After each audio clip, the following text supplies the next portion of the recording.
ज्ञानतिमिरन्दस्य ज्ञानञ्जनशलाकया चक्षुर्मिलितं येन तस्मै श्रीगुरवे नमः। श्रीचैतन्यमनोभीष्टं स्थापितं येन भूतले स्वयं रूपा कदा मह्यं ददाति स्वपदान्तिकं। वन्देऽहं श्रीगुरुं श्रीयुतपदकमलं श्रीगुरुं वैष्णवांश्च श्रीरूपं साग्रजातं सहगण रघुनाथं वितं तं सजीवं साद्वैतं सावधूतं परिजनसहितं कृष्णचैतन्यदेवं श्रीराधा कृष्णपादान् सहगणललिता श्रीविशाखान्वितांश्च हे कृष्ण करुणा सिंधु दीन बंधु जगतपते गोपिका कांत राधा कांत नमस्तुते तप्त कांचन गौरंगी राधे वृंदावनेश्वरी ऋषभानुसुते देवी प्रणमामि हरिप्रिय वाञ्छा कल्पतरुभ्यश्च कृपा सिन्धुभ्यैव च पतितानां पावनेभ्यो वैष्णवेभ्यो नमो नमः। कृष्ण चैतन्य प्रभु नित्यानंद श्री अद्वैत गदाधर शिवासदि गौर भक्त वृंद Hare Krishna Krishna Krishna Hare Hare Hare Ram Ram Ram Hare Hare. Hare Krishna, welcome to the Mahabharata class. 4-5 classes में हमने कुछ स्टोरीज सुने और उनके कुछ लेसन्स डिस्कस करने का प्रयास किया। तो ये जो हम डिस्कस कर रहे हैं महाभारत से, it's the beginning of the Mahabharat Adi Parva जो हम डिस्कस कर रहे हैं, दैट इज आदि पर्व। ऐसे 18 पर्व है महाभारत में, कंटेन्स 18 पर्व। ओके, तो ये हम जो डिस्कस कर रहे हैं that is the beginning of Mahabharat, that is the Adi Parva. जैसे हमने पहले डिस्कस किया था कि Mahabharat is teaching lessons from all the Vedas, all the Puranas through stories. क्यों? क्योंकि श्रील व्यासदेव ने स्पेशली महाभारत की रचना स्त्रियों, शूद्र, द्विज बंधुओं के लिए की है। और ये ध्यान रखें कि जो कम बुद्धिशाली लोग हैं, जो वेदों के जटिल जो डिफिकल्ट जो भाषा है उसे नहीं समझ पाएंगे, वो महाभारत के द्वारा, रामायण के द्वारा, स्टोरीज के, इन सब में जो स्टोरीज है उनके द्वारा वो इन सब वेदों के ज्ञानों को ग्रहण कर पाएंगे, अपने जीवन में उतार पाएंगे सरल भाषा में। But the thing is now in Kalyuga everybody is less intelligent, so actually this Mahabharata is relevant very much in Kali-yuga. Okay, so everybody actually we should read Mahabharata, Ramayana. ये भारत की बहुमूल्य ट्रेजर है actually. We should take advantage of these ग्रंथास. अगर हम ही इन ग्रंथों का advantage नहीं लेंगे तो फिर कौन लेगा? Okay, so we should engross our minds in different stories. There are thousands of stories in thousands. There are so many unlimited stories in Mahabharata. If you keep on reading Mahabharata, there are so many stories. Okay, it's full of stories. अगर आप अपने बच्चों को महाभारत की story सुना के बड़ा करेंगे, definitely he will be a very righteous person. उसको धर्म का ज्ञान पहले से ही बहुत रहेगा बचपन से. Okay, so we should inculcate this habit that अपने निजी जनों, अपने रिलेटिव्स, अपने बच्चे, अपने जो भी हमारे संपर्क में जो भी आते हैं उनको हम इस प्रकार से धर्म का ज्ञान दें, महाभारत में से स्टोरीज के द्वारा उनको लेसन सिखाएं, उनको शिक्षाएं दें. Okay, that should be our practice. Okay, तो इस प्रकार से हमने महाभारत प्रारंभ किया था, जिसमें हम देखे कि लोमहर्षण के पुत्र उग्रश्रवा जी नैमिषारण्य में आए हैं, जहां पर सौनक आदि ऋषि 12 साल का सत्संग सत्र कर रहे थे. वहां पर कौन पधारे? उग्रश्रवा जी पधारे. और फिर जब सभी ऋषियों ने उग्रश्रवा जी को देखा तो सभी लोग उनके आसपास इकट्ठा हो गए और इच्छा व्यक्त की कि आपने जो भी आप जहां से जो सुने हैं वो प्लीज हमें भी सुनाइए. तो और उससे कहा कि आप अभी कहाँ से आ रहे हैं? तो उग्रश्रवा जी ने कहा कि मैं अभी जन्मेजय के सर्प सत्र से आ रहा हूँ और वहां मैंने वैशंपायन जी के मुख से महाभारत सुना. तो जब ये सब सुना तो सौनक आदि ऋषि बहुत व्याकुल हो गए. वो बहुत they just wanted to hear Mahabharat from Ugrashrava. तो उग्रश्रवा जी इस प्रकार से महाभारत नरेट करने लगे और फिर उन्होंने बताया कि किस प्रकार व्यासदेव ध्यान में बैठे थे. ठीक है, किस प्रकार व्यासदेव जी ध्यान में बैठे थे और उन्होंने देखा, ये similar story comes in Bhagavatam also, कि व्यासदेव ध्यान में बैठे थे और उन्होंने देखा कि किस प्रकार से आगे का जो युग, कलयुग जो आने वाला, अधम युग जो कलयुग जो आने वाला, उसमें किस प्रकार के लोग होंगे, किस प्रकार से मंद मंद सुमंद मतियो मंद भाग्य उपद्रितः, तो इस प्रकार से मंद भाग्य, they are all less fortunate, less intelligent, short lived, confused, इस प्रकार के लोग इस कलयुग में आने वाले हैं। अधर्मी, पापी, इस प्रकार के लोग इस कलयुग में आने वाले हैं। तो वो डर गए, because he is very compassionate, ठीक है, वो भगवान के सत्यावेश अवतार है, ही इज वेरी कंपैशनेट, कि किस प्रकार से कलयुग के जीवों का उद्धार हो। तो उन्होंने सबसे पहले क्या किया, वेदों का विभाजन किया, वेदों का 4 भाग में विभाजन किया, और अथर्ववेद, सामवेद, यजुर्वेद और सामवेद, यजुर्वेद, अथर्ववेद और what is the fourth one, Rigveda. Sama Rigveda. Rigveda. तो इस प्रकार से 4 भाग में वेदों का विभाजन किया, और फिर जो बचा, जो 4 वेद जो जब विभाजन किया, तो जो चीजें 4 वेद में विभाजन में नहीं आई, नहीं फिट हुई, वो चीज उन्होंने पुराण और इतिहास में डाल दी, और यही इतिहास का भाग है महाभारत। ओके, तो इस प्रकार से व्यासदेव ने महाभारत की रचना की। पर जब व्यासदेव ने महाभारत की रचना की, तो पहले मानसिक रूप से रचना की, मतलब इन द माइंड ही कंपाइल्ड द महाभारत, और फिर ब्रह्मा जी वहां प्रकट हुए, और उन्हें दुविधा थी कि किस प्रकार से महाभारत का ग्रंथ मैं कलयुग के जीवों के सामने प्रस्तुत करूं, ठीक है, क्योंकि कलयुग के लोग तो बहुत उनकी जो मेमोरी है बहुत लेस है, they have a very short memory, उन्हें कुछ याद नहीं रहता जब तक लिखावट रूप में ना दे, ठीक है। तो ये इस प्रकार से उनको चिंता थी, तो जब वो चिंतित थे तो ब्रह्मा जी वहां पे प्रकट हुए, और ब्रह्मा जी ने कहा कि भाई, उनकी बहुत सराहना की व्यास देव की, और कहा कि आपने बहुत अच्छे ग्रंथ कंपाइल, महाभारत जो आपने मानसिक रूप से कहा, बहुत अच्छी बात है, अपने कलयुग के लोगों के लिए इतना अच्छा ग्रंथ कंपाइल किया है। पर व्यास देव ने कहा कि किस प्रकार से मैं कलयुग के लोगों के लिए ये प्रस्तुत कर सकूं, कुछ रास्ता बताइए। तो ब्रह्मा जी ने कहा कि तुम गणेश की उपासना करो, तुम गणेश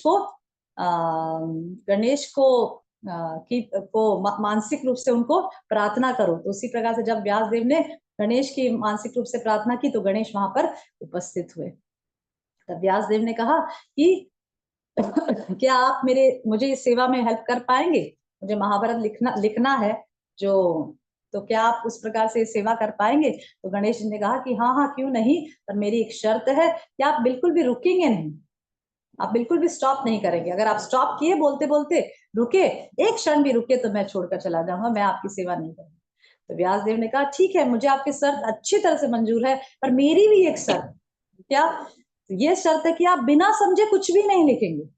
ओके, ये मेरी शर्त है कि आप बिना समझे कुछ भी नहीं लिखेंगे। तो इस प्रकार तो गणेश जी ने कहा ठीक है, मैं सब कुछ समझकर लिखूंगा। तो इस प्रकार से व्यासदेव ने कहना शुरू किया, पर बीच बीच में उन्होंने कितने श्लोक दे दिए, जिसको महाभारत की गाठ कहते हैं। कितने श्लोक थे वो? 8500। नहीं, 8000, नहीं 8500 नहीं। नहीं, not 8500, you are very near but not 8500। कितने थे? 300, 8300।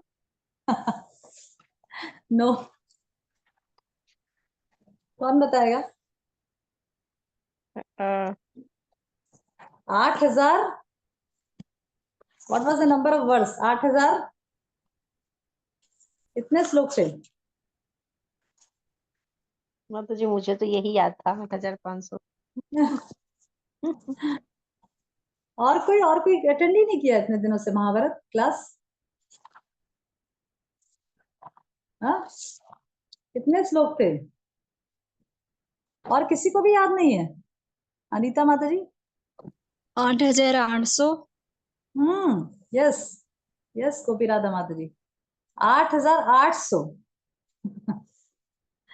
8800 श्लोक, वो जो महाभारत की गाठ कहा जाता है। गाठ मतलब नॉट्स, बीच बीच में नॉट्स डाल दिए।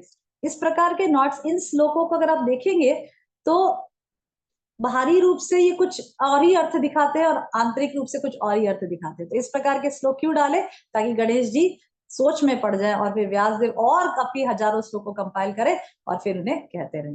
इस प्रकार से 8800 श्लोक को महाभारत की गाठ बताया गया है। तो इस प्रकार से महाभारत की रचना हुई। व्यासदेव ने संपूर्ण विश्व को महाभारत प्रस्तुत किया और फिर कथा सुनाना प्रारंभ किया। वृषभा जी ने कथा सुनाना प्रारंभ किया कि एक बार परीक्षित नंदन जन्मेजय अपने भाइयों के साथ कुरुक्षेत्र में एक लंबा यज्ञ कर रहे थे, और वहां पे जब यज्ञ चालू था, यज्ञ वाज गोइंग ऑन, तो एक देवलोक का कुत्ता जिसका नाम था सारमेय, वो दौड़ता दौड़ता वहां आया। तो जैसे ही जन्मेजय के भाइयों ने उस कुत्ते को देखा, उसको पटपट उसको धड़ाधड़ मारना शुरू किया, और चोट खाकर वो कुत्ता अपनी माँ के पास गया, अपनी माँ शर्मा के पास गया और कहा कि जन्मेजय के भाइयों ने मुझे मारा है। तो शर्मा को बहुत दुख लगा। शर्मा दौड़ते हुए आई वहां यज्ञ में, जन्मेजय के भाइयों से पूछा कि आपने क्यों मारा, उसका क्या कारण था। वो चुप रहे, उन्होंने कुछ नहीं कहा, क्योंकि बिना कारण ही मारा था। तो शर्मा ने श्राप दिया कि जिस प्रकार से आपने बिना कारण मेरे पुत्र को मारा है, उसी प्रकार से आपको भी अकस्मात कोई भयानक महान भय प्रकट हो जाएगा।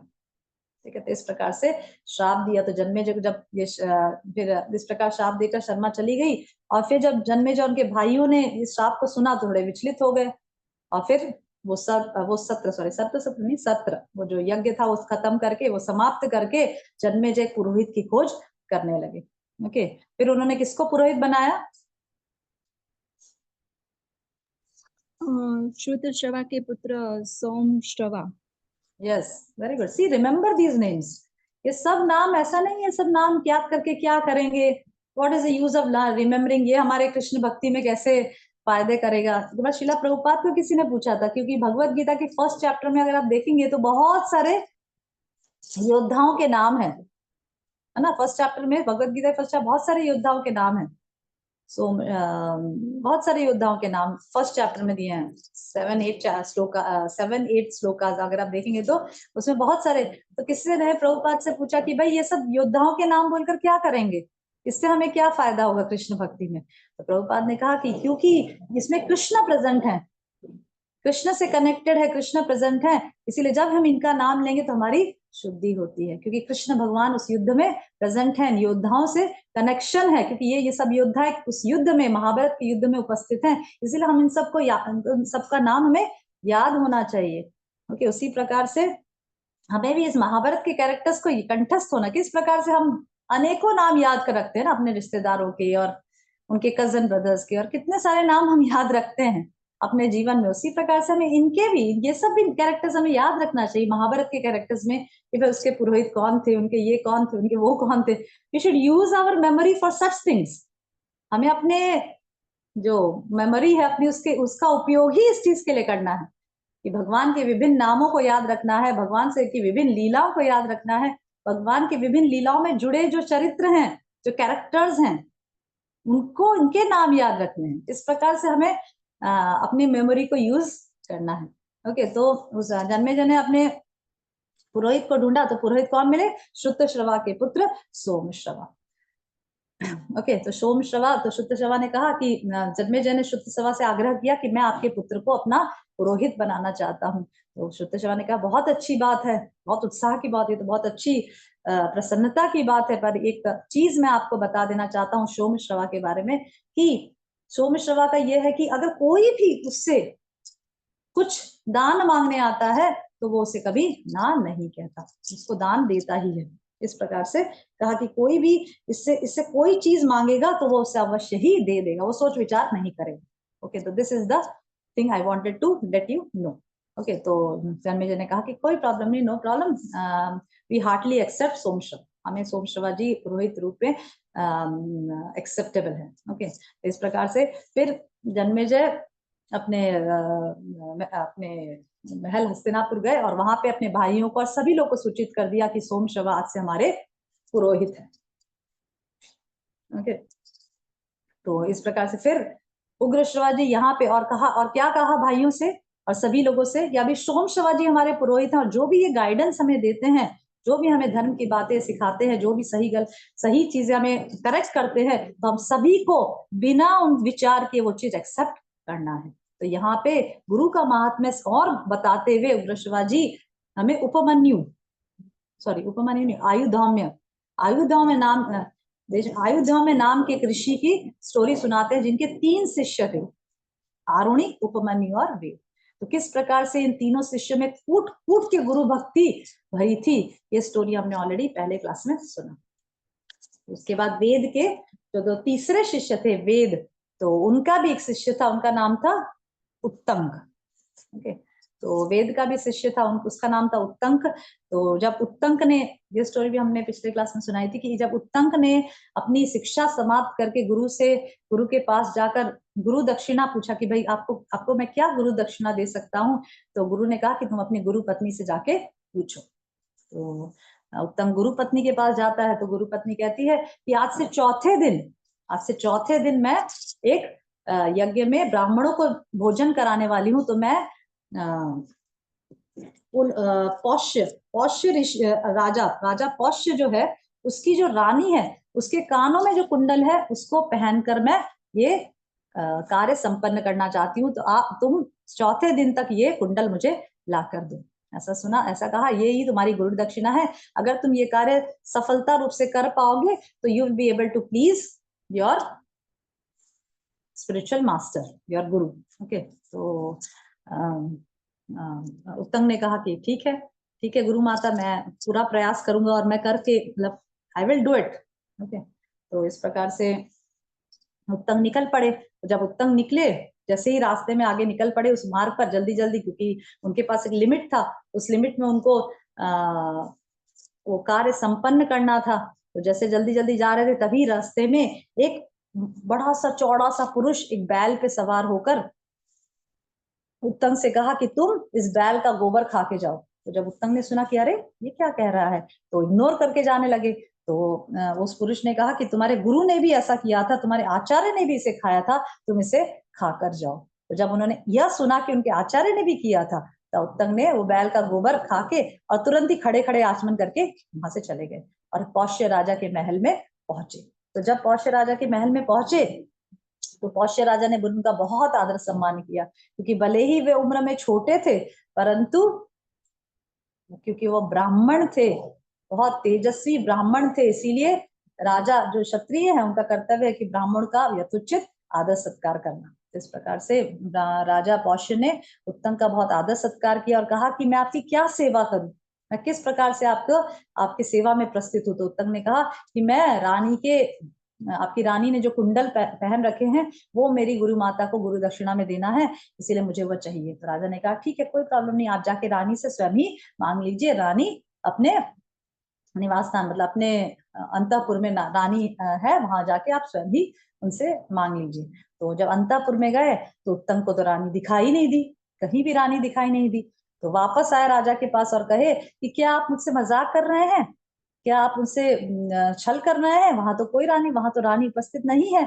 ठीक है, तो राजा ने कहा कि जरूर आप अशुद्ध होंगे, क्योंकि मेरी जो रानी है वो पूरी तरह से सती साध्वी स्त्री है और कोई भी अशुद्ध व्यक्ति उसे देख भी नहीं सकता, स्पर्श भी नहीं कर सकता। तो जब उत्तंग ने सुना तो उत्तंग तो सोचने लगे, अरे मैं कैसे अशुद्ध हुआ।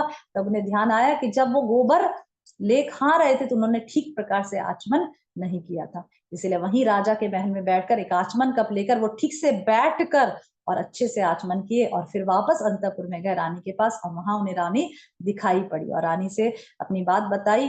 अपने जो उन्हें चाहिए था रानी के कुंडल, वो प्रस्तुत किया, अपना जो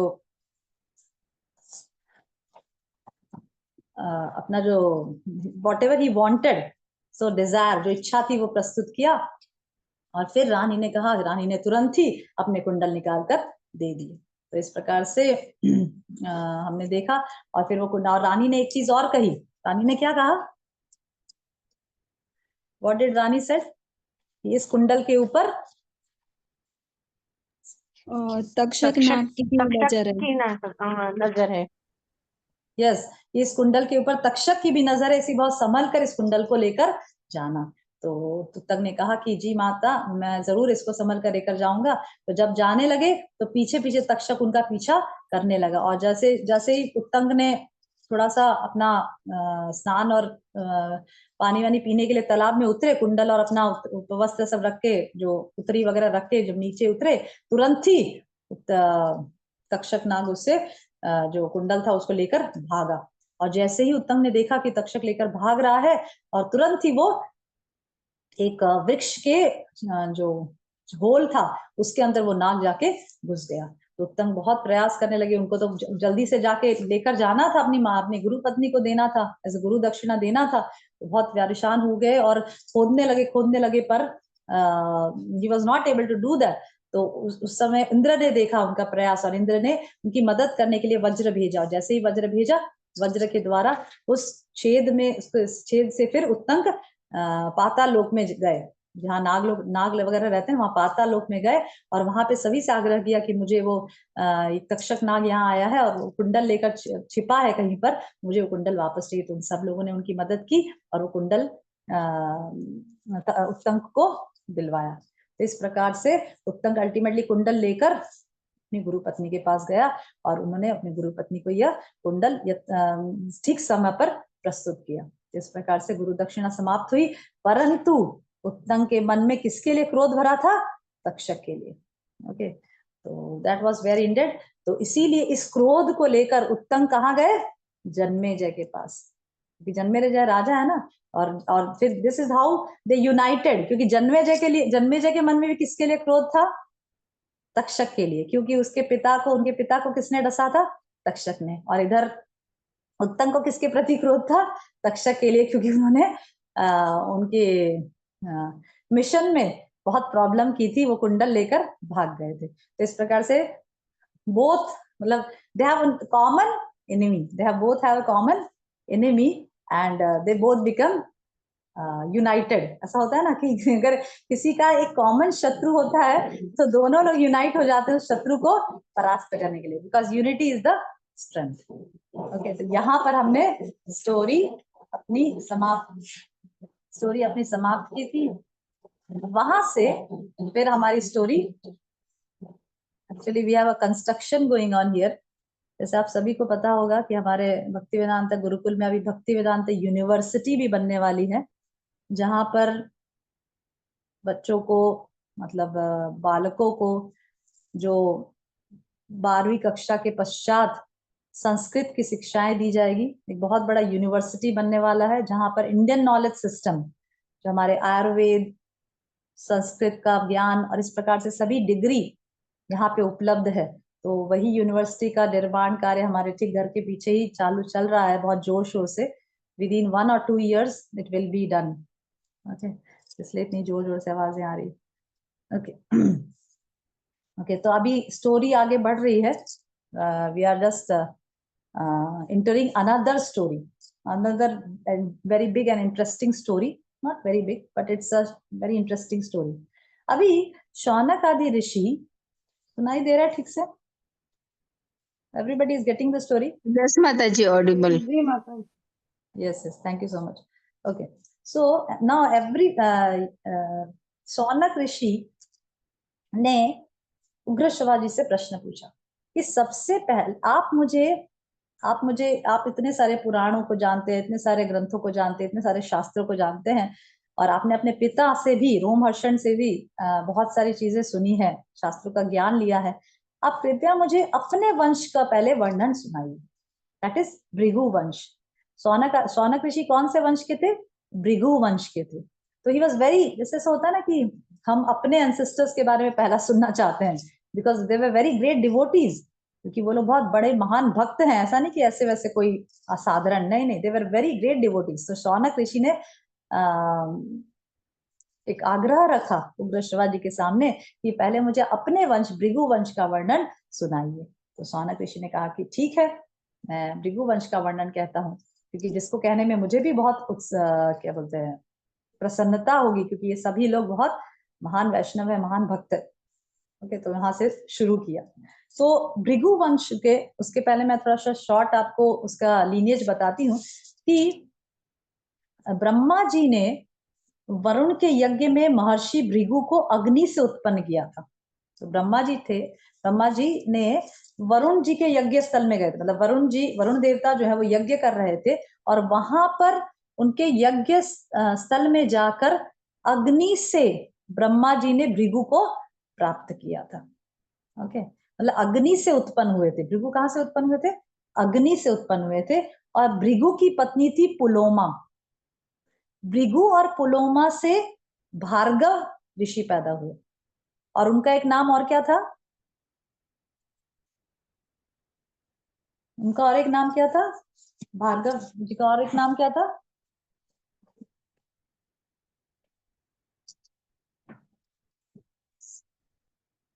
what was the name? Chyavan, Chyavan ऋषि, जिसके नाम से च्यवनप्राश, जो आज हम च्यवनप्राश खाते हैं वो उन्हीं ऋषि के नाम से है। च्यवन, च्यवन मुनि के नाम से च्यवनप्राश को बताया गया, पर उसमें कोई च्यवन ऋषि का कोई फॉर्मूला नहीं है, it's just by name. Okay, तो च्यवनप्राश जो हम सेवन करते हैं फॉर आवर गुड हेल्थ, तो वो एक्चुअली च्यवन मुनि के नाम से लिया गया है। और च्यवन मुनि कौन है? सेम भार्गव, भार्गव या च्यवन मुनि, दे आर सेम पर्सन, और they are, he is a son of Bhrigu plus, Bhrigu Rishi plus Puloma. his wife's name was Puloma. Okay, तो उनसे उत्पन्न हुए कौन? भार्गव ऋषि या च्यवन ऋषि। भार्गव ऋषि की पत्नी थी सुकन्या, और उनसे उत्पन्न हुए प्रमिति। ठीक है, ये सभी राजा जो थे वो बहुत ही तपस्वी, धर्मात्मा, सत्यवादी, यशस्वी, शास्त्रों के ज्ञाता, ब्रह्म तेज और इंद्रियों को संयम रखने वाले, they have all the good qualities, they all were very righteous kings। ठीक है, they सभी धर्मात्मा राजा थे, सभी इंद्रिय संयम था, सभी सत्यवादी थे, और इस प्रकार से they all are very glorious kings। तो च्यवन ऋषि और उनकी जो पत्नी थी सुकन्या, उनके पुत्र थे प्रमिति। ठीक है, प्रमिति की पत्नी थी, मैं नेक्स्ट क्लास में ये सब नाम पूछने वाली हूँ। Okay, I am going to ask all these names in the next class. Pramiti की पत्नी थी घृताची अप्सरा, घृताची अप्सरा, और उनके पुत्र थे रुरु। ठीक है, रुरु की पत्नी थी प्रमदद्वारा, और रुरु और प्रमदद्वारा के पुत्र थे सुनक। और क्योंकि उग्र शिवा जी कहते हैं कि क्योंकि तुम सुनक के पुत्र हो, इसीलिए तुम्हारा क्या नाम है? शौनक। Got the lineage? चला रिपीट।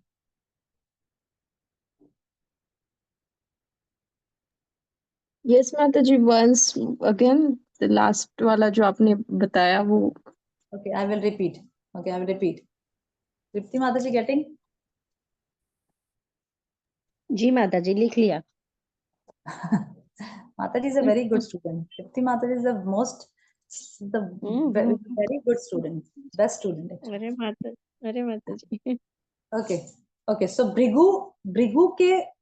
भृगु की पत्नी थी। भृगु कैसे उत्पन्न हुए? ब्रह्मा जी ने अग्नि से भृगु को उत्पन्न किया। ठीक है, they were so powerful that they don't even need a mother to beget a child। जैसे हम देखते हैं ना भौतिक जगत में, स्त्री पुरुष एक संबंध से पुत्र या पुत्री उत्पन्न होते हैं, संतान उत्पन्न होते हैं, पर Brahma ji was very qualified. उनको ऐसा कुछ नहीं है कि he needs a mother to beget a child। No, he can beget a child। मानस पुत्र, who was the मानस पुत्र of Brahma? Narad ji was the मानस पुत्र of ब्रह्मा, है ना? There are so many मानस पुत्र of ब्रह्मा। मानस पुत्र मतलब से मन से ही उत्पन्न हो गए ब्रह्मा जी के। He doesn't need a mother, he doesn't need a wife। Okay, तो इस प्रकार से भृगु कैसे उत्पन्न हुए थे? ब्रह्मा जी ने वरुण के अग्नि स्थल में जाकर, मतलब अग्नि स्थल में यज्ञ स्थल में जाके अग्नि से भृगु को उत्पन्न किया था। ओके, और भृगु की पत्नी कौन थी? पुलोमा। भृगु और पुलोमा से उत्पन्न हुए भार्गव ऋषि, जिनका नाम क्या था? च्यवन मुनि। ओके, अभी च्यवन मुनि की पत्नी थी सुकन्या, उनसे उत्पन्न हुए कौन? प्रमिति। ओके, दीपिका माता जी। ओके, प्रमिति की पत्नी थी घृताची अप्सरा। घृताची वजन अप्सरा।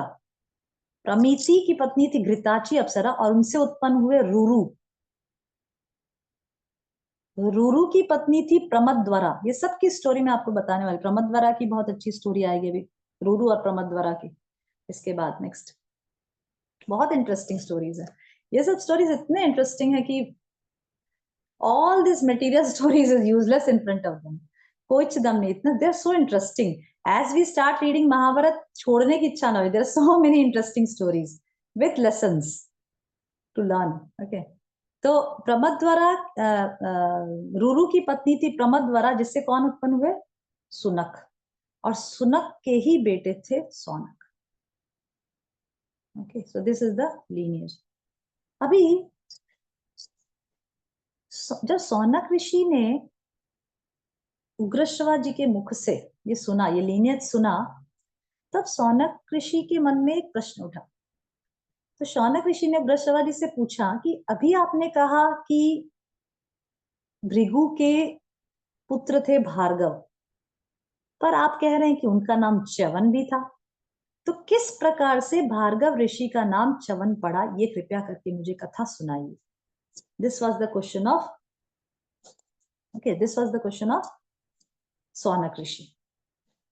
ठीक है, कहीं भी स्टोरी आपको समझ नहीं आई, please raise the robot hand, क्योंकि मुझे समझ नहीं आएगा, पता नहीं चलेगा, क्योंकि अनलेस और until you understand the story you can not relish it and you can not learn anything. You have to understand the story step by step. Okay, तो भार्गव जी की, सौनक ऋषि ने क्या प्रश्न पूछा कि भाई भार्गव ऋषि जो है उनका नाम आपने कहा भार्गव है, तो उनका नाम च्यवन कैसे पड़ा, ये कथा मुझे कृपया करके सुनाइए। तो वृषवाद ने कहा ठीक है, मैं एक कथा सुनाता हूँ। तो च्यवन ऋषि सुनाना प्रारंभ किए, सॉरी च्यवन ऋषि नहीं, उग्रश्रवा जी सुनाना प्रारंभ किए कि भृगु की पत्नी का नाम था पुलोमा। वह अपने पति को बहुत ही प्यारी थी, उसके उदर में भृगु जी के वीर्य से उत्पन्न गर्भ पल रहा था। तो उग्रश्रवा जी सुनाना प्रारंभ किए कि भृगु जी की पत्नी कौन थी, पुलोमा, और उसके गर्भ में पुत्र उसके गर्भ में संतान पल रहा था, और that means she was pregnant. तो एक दिन पुलोमा यशस्वी भृगु की अनुकूल शील स्वभाव वाली धर्मपत्नी थी। She was very chaste. Puloma was a very chaste lady, सती साध्वी थी एकदम पुलोमा यशस्वी भृगु की अनुकूल उसकी खुशी में उस गर्भ के प्रकट होने पर एक समय धर्मात्माओं में श्रेष्ठ भृगु जी स्नान करने के लिए आश्रम से बाहर निकले। तो जो गर्भ में बच्चा प्रकट होने ही वाला था, उस समय भृगु जी स्नान करने के लिए आश्रम से बाहर निकले। उस समय एक राक्षस, देखिए कितना कॉन्सिक्वेंसेस क्या हो सकते हैं, ध्यान से सुनेगा। उस समय एक राक्षस जिसका नाम भी पुलोमा ही था, उनके आश्रम में घुस गया। मतलब एक राक्षस घुस गया जिसका नाम क्या था, पुलोमा, उसका नाम भी क्या था, पुलोमा। ठीक है, आश्रम में प्रवेश करते ही उसकी दृष्टि किस पे पड़ी, महर्षि भृगु की गर्भवती पत्नी, सती साध्वी पत्नी जो गर्भवती थी, तो उसके ऊपर पड़ी। दैट मीन्स उसकी दृष्टि किस पे पड़ी, पुलोमा पे पड़ी, और वह कामदेव की वशीभूत हो अपनी सुध बुध खो बैठा। Because she was very beautiful, she was very beautiful, at the same time she was very chaste. तो वो तुरंत ही कामदेव, राक्षस था, this is a demonic tendency, this is one of the tendencies of the demons ना। असुरों की क्या प्रवृत्ति होती है कि वो लोग तुरंत ही कोई सुंदर स्त्री को देखकर काम के वशीभूत हो जाते हैं, दिस इज द टेंडेंसी। ठीक है, तो ये भी एक राक्षस था पुलोमा। तो जैसे ही उसने एक बहुत सुंदर स्त्री पुलोमा उसको देखा, वो काम के वशीभूत हो गया। ओके, तो जैसे भगवत गीता में कहते हैं, भगवान भी कहते हैं, भगवत गीता में भगवान क्या कहते हैं, ध्यायतो विषयान पुंसः संगस्ते स्वपजायते संगात् संजायते कामः कामात् क्रोध अभिजायते क्रोधात् भवति सम्मोहः सम्मोहात् स्मृतिविभ्रमः स्मृतिभ्रंशात् बुद्धिनाशो बुद्धिनाशात् प्रणश्यति। क्या बोल रहे भगवान, ध्यायतो विषयान पुंसः संगस्तेषोपजायते। हे Arjun, while contemplating the objects of the senses, a person develops attachment to them. ध्यायतो विषयान पुंसः मतलब जब व्यक्ति अपने माइंड में किसी विषय वस्तु को मेडिटेट करता है, a person develops attachment to them। और फिर क्या होता है, from attachment lust, संगा संजायते कामः। अटैचमेंट से क्या होता है, लस्ट अराइजेस, हैंकरिंग, वो चीज पानी है। कामात क्रोध अभिजायते, और कामात से क्या होता है, क्रोध उत्पन्न होता है। जब वो चीज हमें नहीं प्राप्त होती तो क्रोध उत्पन्न होता है, कैसे भी पाना है, नहीं प्राप्त हो रही तो क्रोध उत्पन्न होता है। कामात क्रोध अभिजायते क्रोधात भवति सम्मोहा, और जब क्रोध से क्या होता है, कंप्लीट डिल्यूजन। हम ऐसा देखते हैं ना, जब क्रोध होता है तो हम क्या बोल रहे हैं, क्या कर रहे हैं, हमें कुछ समझ नहीं आता। हम बाद में लैमेंट जरूर करते हैं, बीइंग डिवोटीज हम लैमेंट करते हैं, अरे मुझे क्रोध में ऐसे नहीं कहना चाहिए था, पर मुझे क्रोध आ गया, मैं क्या करूं। ठीक है, तो क्या होता है क्रोध से? क्रोधात् भवति सम्मोह, सम्मोहात् स्मृति भ्रम, स्मृति भ्रंशात् बुद्धिनाशो, बुद्धिनाशात् प्रणश्यति। इस प्रकार से व्यक्ति की बुद्धि का नाश, जब क्रोध उत्पन्न होता है तो क्या होता है? फ्रॉम क्रोध डिल्यूजन अराइजेस, बट डिल्यूजन भ्रम में पड़ जाता है, ही बिकम्स सम्मोहा, ही बिकम डिल्यूजन। मेरे लिए क्या अच्छा है क्या बुरा है वो समझ नहीं पाता क्रोध में। ठीक है, तभी तो हम देखते हैं कि क्रोध में लोग बड़े बड़े कार्य कर डालते, बहुत बड़ी, ये सब बहुत सारे मर्डर्स और बहुत सारे ये सब जो किडनैपिंग या हत्याएं जो खराब काम ज्यादातर क्रोध में आके वशीभूत, क्रोध के वशीभूत आकर व्यक्ति कर देता है और बाद में रियलाइज करता है कि मैंने गलत किया। Okay, so we should have a control over anger. Anger uncontrolled नहीं होना चाहिए कि हम कुछ भी कर बैठे क्रोध में आके। Sometimes in anger person commit suicide also, अपने आप को ही मार डालता है क्रोध में आके। ओके, तो इस प्रकार से फ्रॉम वेयर इट स्टार्टेड ध्यायतो विषयान पुरुष। जब व्यक्ति एक विषय वस्तु को बहुत ज्यादा मेडिटेट करता है while contemplating the objects of sense, one develops attachment to them. इसीलिए the first thing is we should the first most important thing is we should have control over our senses. We should try to engage our senses more and more in Krishna's service. क्योंकि जब व्यक्ति इंद्रिय विषय वस्तुओं पे contemplate करता है तो क्या होता है? अल्टीमेटली बुद्धि नाशात् प्रणश्यति, उसकी बुद्धि का नाश होता है और फिर he again falls down into this material food. Okay, तो इसी तरह से ये जो पुलोमा जो राक्षस था, वो जैसे ही सती साध्वी स्त्री पुलोमा को देखता है, उसकी पूरे काम क्रोध से वशीभूत हो जाता है, उसकी सुध बुद्ध सब हो बैठता है। सुंदरी पुलोमा ने उस राक्षस को अभ्यागत अतिथि मानकर वन के फलमूल आदि से उसका सत्कार करने के लिए उसे न्योता दिया। अब शी डजंट नो कि ये राक्षस है क्या है, ही लुक्स लाइक नॉर्मल। जो पुलोमा जो राक्षस था, he looks like a normal being. ऐसा नहीं कि उसके दो बड़े बड़े सींग थे और he looks like very horrible, ऐसा कुछ भी नहीं था, ही लुक्स लाइक नॉर्मल। तो पुलोमा तो बेचारी सिंपल साध्वी सिंपल लेडी थी, उसने सोचा कि कोई अतिथि है, अतिथि का आदर सत्कार करना चाहिए, तो उन्होंने उससे अंदर बुलाया कि भाई फल मूल ऑफर किया, पानी ऑफर किया, आसन ऑफर किया। उसको क्या पता कि ये राक्षस है। ब्राह्मण, वह राक्षस काम से पीड़ित हो रहा था। उस समय उसने वहां पुलोमा को अकेली देख बड़े हर्ष का अनुभव किया, क्योंकि वह सती साध्वी पुलोमा को हर ले जाना चाहता था। तो राक्षस तो था, उसके मन में क्या था कि मैं पुलोमा को किडनैप करके लेकर जाऊं। मन में उस शुभ लक्षणा सती के अपहरण की इच्छा रखकर वह प्रसन्नता से फूल उठा और मन ही मन बोला, मेरा तो काम बन गया। पवित्र मुस्कान वाली पुलोमा का पहले उस पुलोमा नामक राक्षस ने वरण किया था। This is the turning point in this story. What is the turning point? Turning point ये है कि जो पुलोमा जो राक्षस था, उसने जैसे ही पुलोमा उसको देखा, उसके मन में काम से वो वशीभूत हो गया, सुध बुद्ध खो गया, हो बैठा और उसको हर के लेकर जाऊंगा। He wants to kidnap Puloma and take her away. Okay? क्यों? क्योंकि वो ऐसा सोचता था कि ये तो मेरी ही है, ये मेरी पत्नी है, मैं इसे ऑलरेडी वरण कर चुका हूं। कैसे? How that happened? See, मतलब कैसे ये हुआ, ऐसा कैसे हुआ? It has a very simple story, but it has a big lesson. क्या हुआ exactly? कि जब पुलोमा छोटी थी, तो एक बार जब वो छोटी बालिका थी, बहुत छोटी थी, मे बी 2 years और 1.5, 2 या 3 years, वो छोटी थी, तो वो रो रही थी, जोर जोर से रो रही थी। तो उसके रुदन की निवृत्ति के लिए, उसके रोना को समाप्त करने के लिए पिता ने उसको डराने के लिए कहा रे राक्षस, तू इसे पकड़ ले। तो उस समय घर में पुलोमा राक्षस पहले से ही छुपा था, उसने मन ही मन उसे वरण कर लिया। चलो अच्छा, यह मेरी पत्नी है। बात केवल इतनी ही थी। इसका अभिप्राय यह है कि हंसी खेल में भी, डांटने डपटने में भी बालकों को कभी ऐसे नहीं करना चाहिए और राक्षस का नाम तो कभी लेना ही नहीं चाहिए। समझ रहे हैं? मतलब सिर्फ खेल खेल में उसके पिता ने ऐसा कह दिया कि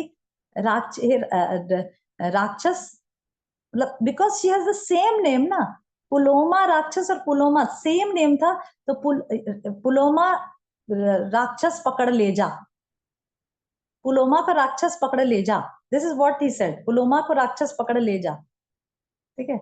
तो Puloma was inside the house only, वो राक्षस उसके घर के अंदर ही था। वो सोचा ठीक है, इसके पिता ने मुझे इसको दे दिया, आज से यह मेरी पत्नी हुई। दिस इज व्हाट द राक्षस थॉट। और उसी दिन से वो राक्षस सोचने लगा कि यह मेरी पत्नी है। समझ रहे हैं? सी द थिंग, मतलब मजाक मजाक में या कुछ खेल खेल में भी अगर कुछ बात कह दी गई हो तो that can lead to serious consequences. Okay, तो इस प्रकार से वो राक्षस ऐसा सोचता था कि यह मेरी पत्नी है। ठीक है, तो वो राक्षस ऐसा सोच रहा है कि यह मेरी पत्नी है, किंतु उसके पिता ने, मतलब पुलोमा के पिता ने शास्त्र विधि के अनुसार महाराज महर्षि भृगु का इसके साथ विवाह कर दिया और मेरे साथ इसका विवाह नहीं किया। दैट वाज द प्रॉब्लम, कि उन्होंने मेरे साथ विवाह नहीं किया और भृगु के साथ इसका विवाह कर दिया। अभी ये अच्छा मौका है, ये अच्छा मौका है। ऐसा विचार करके पुलोमा राक्षस ने सोचा कि मैं आज इसे हर के ले जाऊंगा। ठीक है, इसको मैं पकड़ के लेकर जाऊंगा क्योंकि मेरे साथ छल हुआ है। This is what he thought. तो ये सोचकर, पर उसके मन में एक विचार आया, पुलोमा राक्षस के मन में एक विचार आया कि अच्छा, एक बात मुझे सोचने लायक है कि ये जो है, ये जो लेडी जो है, ये सही में वही पुलोमा है? ये वही पुलोमा है ना जिसके बारे में मैं सोच रहा हूँ? She is the same Puloma जिसके बारे में मैं सोच रहा हूँ। Let's confirm first. तब मैं कंफर्म कर लेता। अब मैं किससे कंफर्म करूं? तभी उन्होंने देखा कि पहले जो ब्राह्मण लोग होते थे, ऋषि ब्राह्मण ये सब जो होते थे, उनके घर में हमेशा अग्निहोत्र हवन चलता रहता था। अग्निहोत्र जो हवन क्रिया है, वो हमेशा चलती रहती थी, जिसकी वजह से अग्नि हमेशा प्रज्वलित ही रहती थी। कभी उसको बुझाते नहीं थे जल्दी से, क्योंकि अग्निहोत्र हवन चलता रहता था। अग्नि तो अगर जैसे भृगु ऋषि बाहर गए हुए हैं तो उनकी पत्नी हवन करती रहती, या उनके शिष्य, या ऐसा आश्रम होता था जहां पे हवन चलता ही रहता था, तो अग्नि प्रज्वलित थी। तो पुलोमा राक्षस ने देखा कि अरे अग्नि प्रज्वलित है, तो तुरंत उन्होंने अग्नि से पूछा, अग्नि देवता है ना, तो अग्नि देवता से पूछा,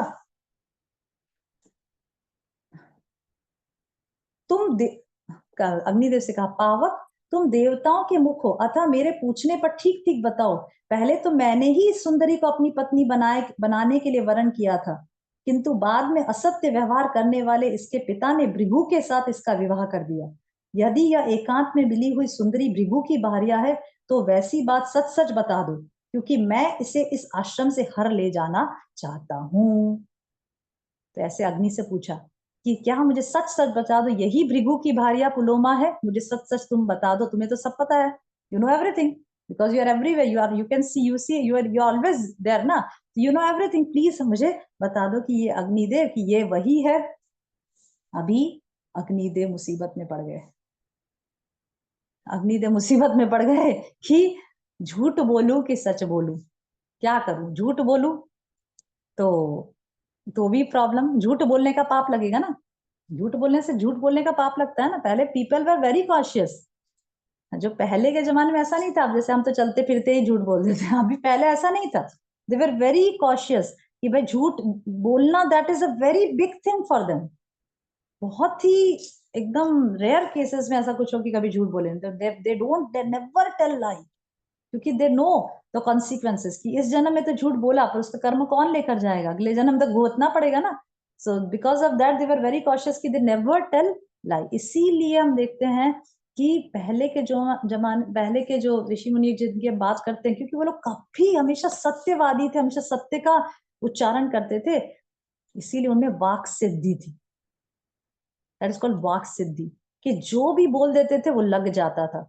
अच्छा बोलते थे, वरदान बोलते तो वरदान लग जाता, कर्स करते तो कर्स लग जाता, श्राप देते तो श्राप लग जाता।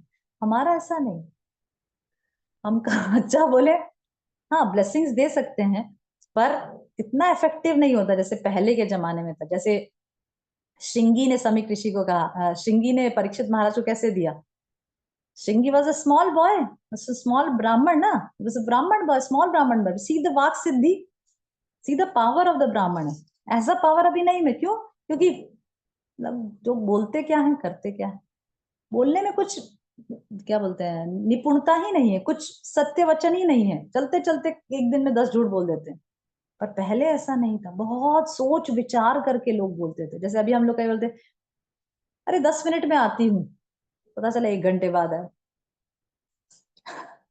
मतलब we are not very particular to our words. पहले ऐसा नहीं था, पहले लोग जो कहते थे एज इट इज पालन करते थे। Okay, so they have their walk Siddhi, whatever they say it becomes true। तो अग्निदेव ने सोचा, अरे अगर मैं झूठ बोलूं तो झूठ का पाप पे लगे, सच बोलूं तो भृगु ऋषि का श्राप मिले। भृगु ऋषि श्राप दे सकते हैं ना कि why did you tell the truth, तुमने क्यों इस राक्षस को सत्य बताया। पर फिर भी अग्नि ने सोचा कि नहीं, मैं सत्य ही बोलूंगा। क्यों? तो महाभारत में क्या बात आती है, बहुत सुंदर श्लोक आता है महाभारत में।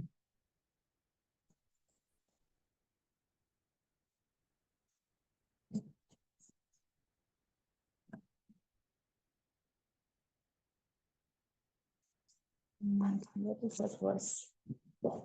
झूठ के ऊपर।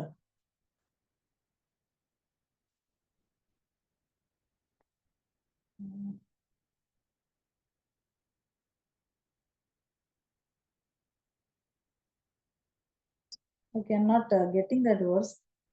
सुष्मी देवी तुम्हारे वर्ण करने पर Sushmi. Okay, I will let you know. पर बहुत सुंदर वर्स आता है झूठ बोलने की, किस प्रकार से झूठ बोलने पर क्या परिणाम आता है, व्हाट इज दैट परिणाम। Okay, I will let you know. Okay, तो फिर अग्निदेव ने सोचा कि अगर मैं झूठ बोलूं तो झूठ का पाप लगे, पर अगर मैं सच बोलूं तो भृगु ऋषि का श्राप मिले। फिर भी अग्निदेव ने क्या बोला, सत्य कहा। और पुलोमा राक्षस से कहा कि हाँ यस, यही पुलोमा है, यही भृगु ऋषि की पत्नी है, जिसके बारे में तुम सोच रहे हो वही यह है। ओके, पर ऐसा बताया जाता है कि yes, we should never tell lie, that is correct. परंतु कभी कभी किसी के प्राण बचाने के लिए या कोई ऐसी स्थिति हो जिसमें हमें लगे कि यहाँ झूठ बोलने से मेरा अच्छा ही होगा और किसी का बुरा नहीं होने वाला है, वहां हम कभी झूठ बोल सकते हैं। ठीक है, जैसे हम देख रहे हैं कि यहाँ पे झूठ बोलने से, अग्निदेव के झूठ कहने से पुलोमा संकट में पड़ गई ना। शी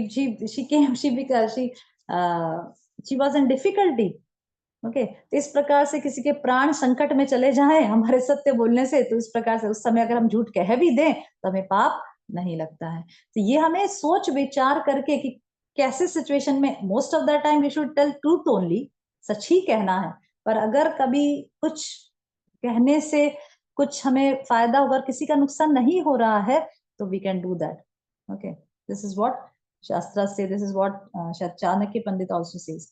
तो this is the conclusion. So here we stop this katha, already 5:17 हो गया। This is a very interesting story.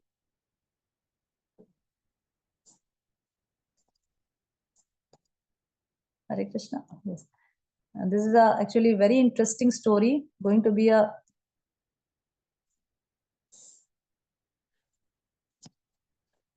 so we'll continue in the next class। We will take a pause here। हम यहाँ पे स्टॉप कर रहे हैं कि अग्निदेव ने सच कहा और पुलोमा राक्षस को पता चल गया कि भाई ये पुलोमा भृगु ऋषि की पत्नी है और ये वही पुलोमा है जिसका वो वरण कर चुका है। Okay, after that we will continue the story in the next class. Okay, thank you very much. Any questions, any comments?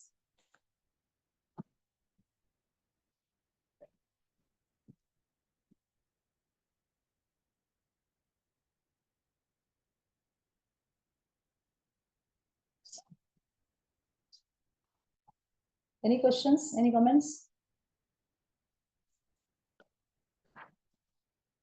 Okay, thank you very much। We will meet in the next class। Okay, okay, I got that verse। क्या कह रहे हैं?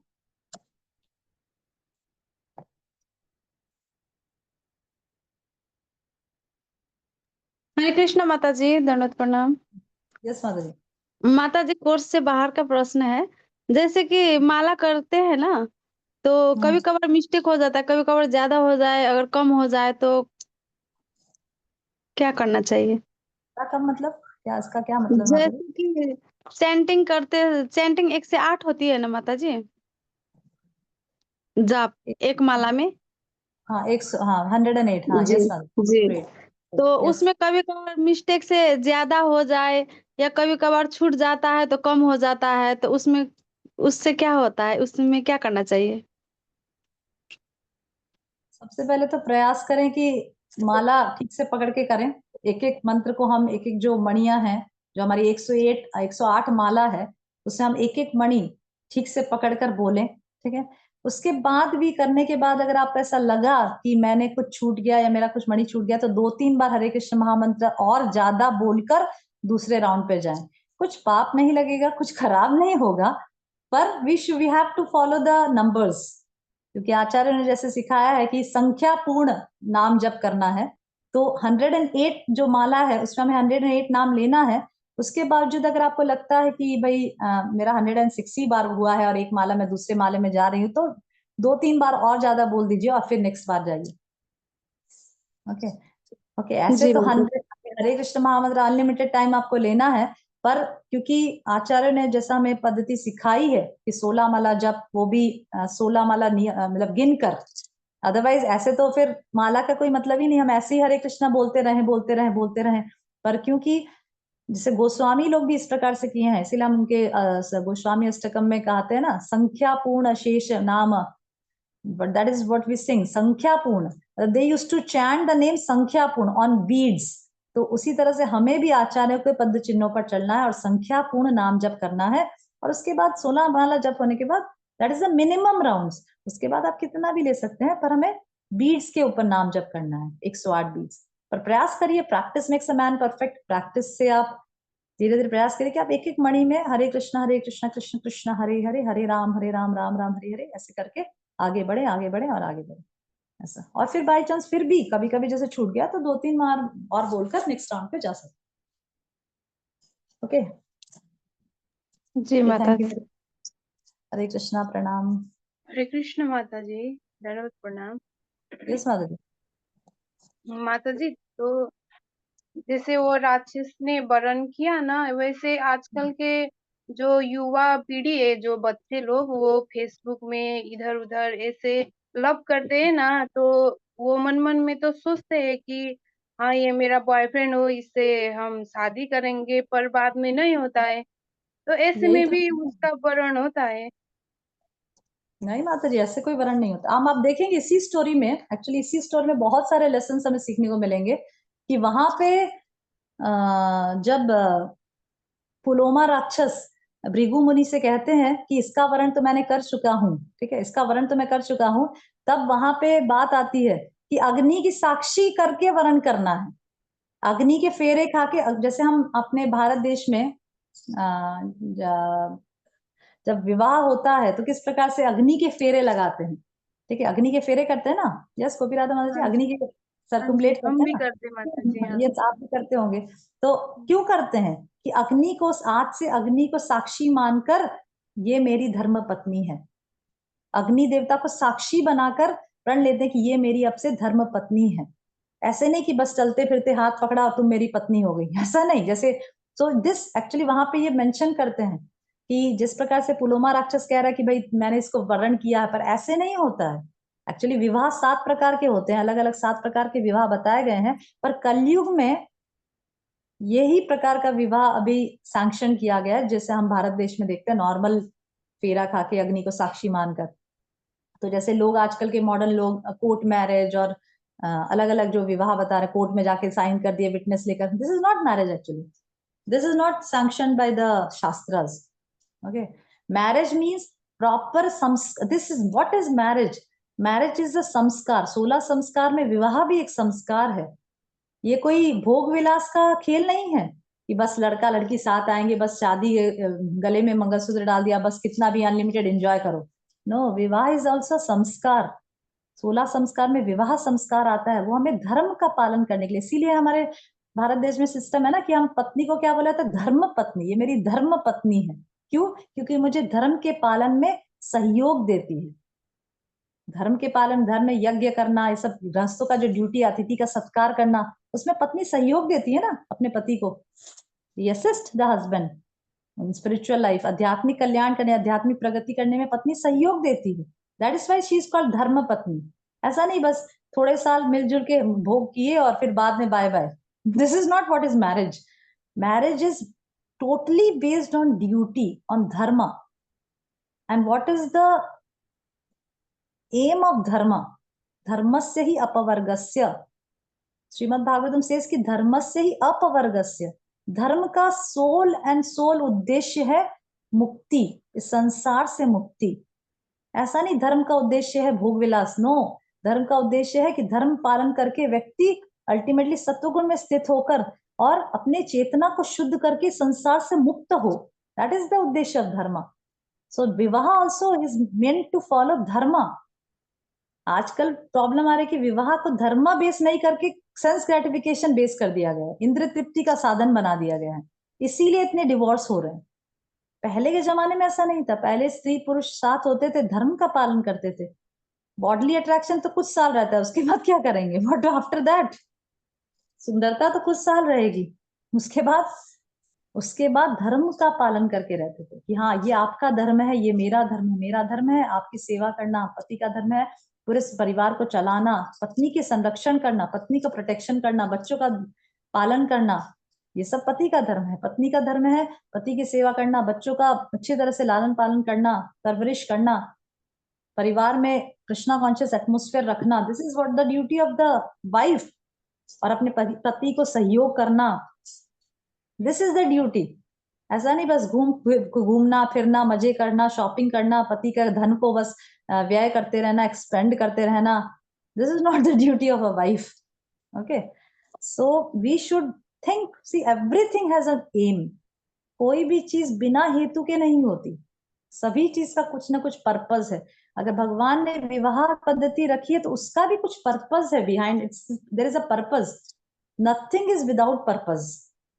Okay, everything has some purpose and this is the purpose. You should know before actually marriage, लड़का लड़की को proper training देना चाहिए, उनको ट्रेन करना चाहिए, उनको शिक्षा देनी चाहिए कि भाई इसका पर्पस, विवाह जो तुम लोग कर रहे हो उसका क्या पर्पस है। अगर वो पर्पस लेकर विवाह करेंगे ना तो कभी असफल नहीं होगा। असफल इसीलिए हो रहा है क्योंकि ट्रेनिंग नहीं है, देयर इज नो ट्रेनिंग, किसी प्रकार की कोई शिक्षा नहीं मिल रही है। माता पिता अपनी बेटी को शिक्षा नहीं दे रहे, माता पिता अपने बेटे को कुछ ज्ञान नहीं दे रहे हैं कि भाई विवाह किसके लिए करना है। बस एक लड़का लड़की को पसंद आ गया, लड़की लड़का को पसंद आ गई, बस विवाह कर दो। This is not how it works. Okay, Hare Krishna माता जी। Yes, okay, thank you so much. Hare Krishna, प्रणाम। Will do the Gita class now. Everybody take out your Bhagavad Gita now. माता जी आपने बोला वो